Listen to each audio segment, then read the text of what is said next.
Fala pessoal, olá, sejam bem-vindos a mais um episódio do SenaCast. Hoje eu tô aqui para poder falar com vocês sobre um tema bastante pertinente aqui das internets ultimamente, que é a inteligência artificial, né? A primeira coisa que eu gostaria de estar explicando para vocês é o seguinte: o que é uma inteligência artificial? Eu fui questionado bastante e eu vou explicar de uma maneira bem didática para você que está ouvindo. Uma inteligência artificial é uma inteligência que foi feita por pessoas, tá? Uma inteligência que não é humana, que não tem nada de natural.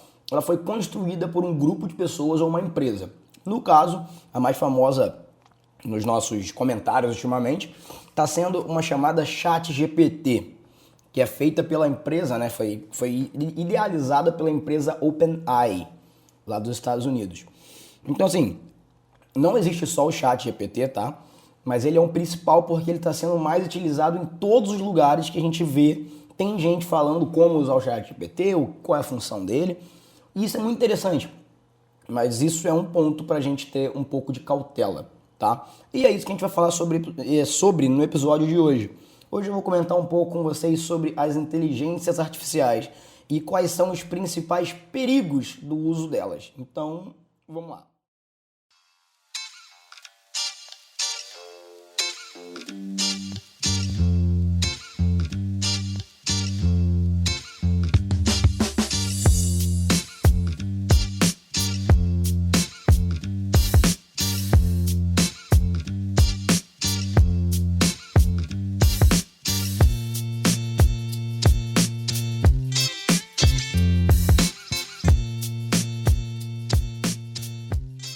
A primeira coisa que a gente tem que entender é a seguinte: as inteligências artificiais elas foram programadas para fazer aquilo, né? O ChatGPT, por exemplo, ele utiliza uma base de dados, né, privada da OpenAI, que foi construída ao longo de diversos anos e termina em 2021, mais especificamente em novembro de 2021.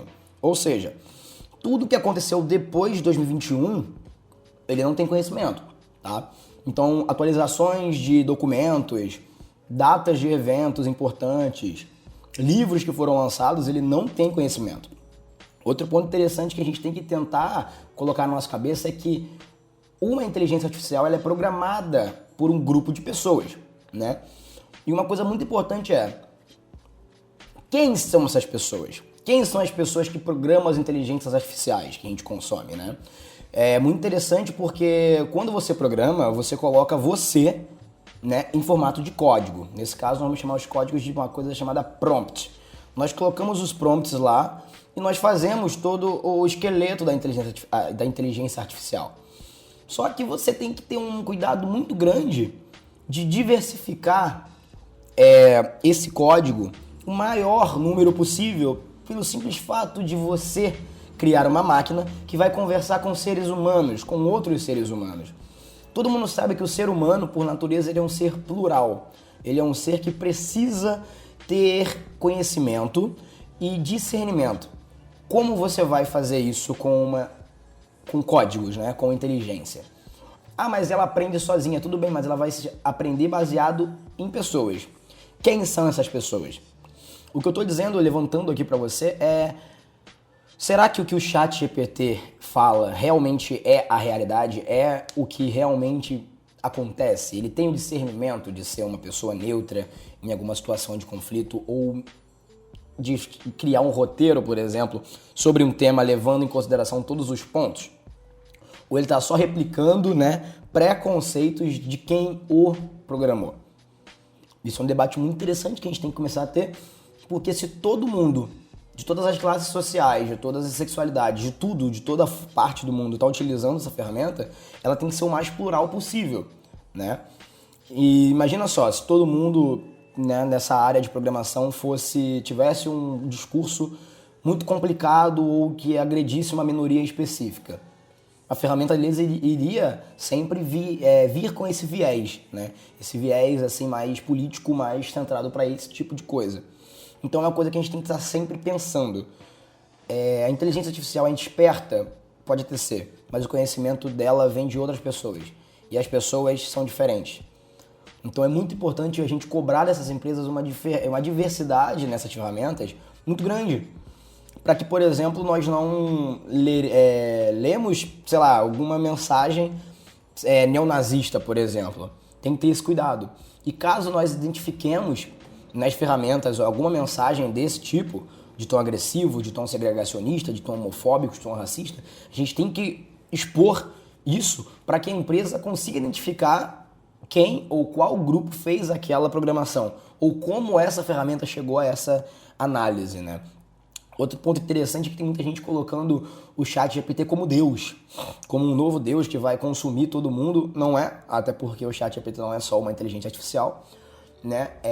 Mas ele consegue fazer coisas impecáveis, levando em consideração o seu conhecimento mínimo, né? Que a gente sabe muito bem que vai só até em 2021. Uma coisa que todo mundo fala é que a inteligência artificial vai substituir a mão de obra humana. Isso pode ser um questionamento para o próximo episódio, mas eu já adianto aqui que, na minha opinião, não é. E ela também não está sendo criada para isso, tá? As empresas de tecnologia que estão investindo em inteligência artificial não querem que ela substitua, e sim que ela sirva como uma ferramenta de auxílio. A gente está vendo o uso dela, por exemplo, na criação de roteiro, na criação de vídeo, na criação de códigos básicos em Python e C++, em diversas coisas, até de automação residencial. E é muito interessante isso, porque você consegue ter um panorama do futuro, né? E também um panorama até de diversidade, um panorama de mostração. Mostra mais o conteúdo para as outras pessoas e democratiza, inclusive. Torna mais acessível para todo mundo o conhecimento. Você entra no chat da OpenAI, você consegue trocar uma ideia legal com o ChatGPT, como se você estivesse falando com alguém pelo WhatsApp, né? Agora, cabe aquele ensinamento que ele está fazendo seja um ensinamento real, seja informação real. Outro ponto importante que eu gostaria de estar frisando com vocês nesse episódio é que já foi comprovado diversas vezes que essas inteligências, né, principalmente o ChatGPT, elas têm uma coisa chamada alucinação. O que é alucinação, Senna, nesse quesito? Eu vou estar deixando na descrição desse vídeo ou na descrição desse episódio uma reportagem da BBC Brasil, que é muito boa, e eu vou estar simplificando ela utilizando alguns conteúdos também. Então, deixo para você esse conteúdo externo, esse conteúdo extra. A alucinação é basicamente o seguinte: uma inteligência artificial, quando ela não consegue uma resposta, ou porque ela não conhece, ou, no caso, se o evento não aconteceu, ou porque não tem no banco de dados dela aquela resposta, ela vai fazer de tudo para conseguir uma resposta para te responder. Ou seja, se eu perguntar, por exemplo, se existem buracos negros e ela não saber me responder, ela vai pegar alguma informação que envolva buraco negro e vai colocar lá dentro. Um exemplo disso é que perguntaram ao ChatGPT quando seria a coroação do príncipe Charles, né? Esse é o exemplo, inclusive, que a BBC usa na reportagem dela. Ele não sabia, mas ele pegou diversas outras coroações que aconteceram na história. Ele tinha conhecimento e fez uma base, um cálculo lá doido e chegou numa data errada. Isso acontece não só com datas, como também com informações. Eu vou dizer, inclusive, aqui uma experiência que eu tive. Eu estava conversando com o ChatGPT sobre... ele chegou à conclusão de que Nietzsche ele considerava pessoas LGBTQIA mais superiores se comparadas com as pessoas heterossexuais. E ele afirmou isso com muita certeza, né, nos meus testes, e até citou um livro de Nietzsche, onde Nietzsche falava isso. Então eu pesquisei o livro, perguntei exatamente para ele de onde ele tinha tirado essa informação, pesquisei o livro, baixei o livro, um PDF e tal, analisei tudo, e não tinha nenhuma afirmação desse tipo. Quando eu confrontei ele dizendo que era mentira, ele veio e reconheceu que ele realmente tinha surtado. Não com essas palavras, mas que ele não tinha esse conhecimento. Então, imagina só se eu vou defender uma tese utilizando esse argumento, que Nietzsche achava os homossexuais superiores aos heterossexuais. Isso é uma problemática muito grande, tá? E não é só eu que passei por isso, como outras pessoas também passaram e já colocaram isso em diversas redes sociais, inclusive no Reddit, né? O número de pessoas que está sofrendo uma represália é muito grande por conta dessa alucinação da IA.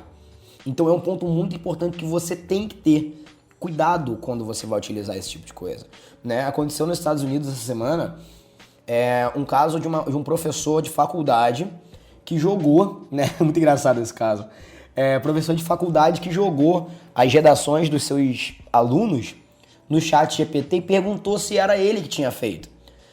Dos 40 alunos que ele tinha na sala, o chat GPT falou que fez a redação de 38. O que aconteceu?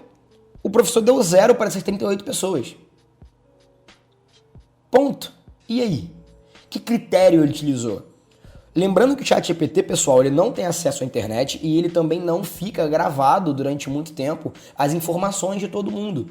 O professor só achou que o chat GPT ia entregar. Mas a gente tem um ponto interessante nessas inteligências artificiais, principalmente nessa, que ela sempre vai querer ganhar o crédito do que ela fez. Então, se eu fizer um texto qualquer e perguntar a ele se ele fez, ele vai reconhecer algumas palavras-chave de textos que ele poderia ter feito. E ele vai alucinar dizendo que ele mesmo fez. O que aconteceu nesse caso foi isso. Dos 40, 38 pessoas perderam as suas notas por conta de uma inteligência artificial. O professor, sem ter o conhecimento prévio dessa alucinação, deu 0 para a pessoa e falou que não tinha como tirar a nota. Deu maior bafafá, deu maior briga, deu maior coisa judicial.